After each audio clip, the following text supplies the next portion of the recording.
To remove the shuttle gear, for example to lubricate it, you first need to remove the bottom thread bobbin and its shuttle. The crank must be in the top position. You then open the cover plate,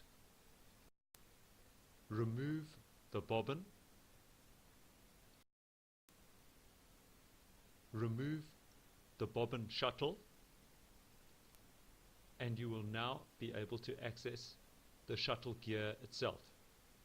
Using the tweezers in the same way as I have used them, you may now grasp the gear and you may remove it from its slot, and you may lubricate the slot or lubricate the actual underside of the gear itself.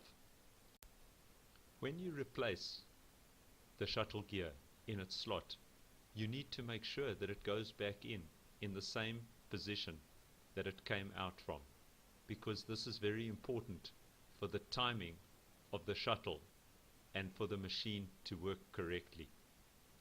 Once you have reseated the shuttle gear, turn the crank handle very slightly back and forth just to make sure that the shuttle gear is in the correct position and it is reseated correctly.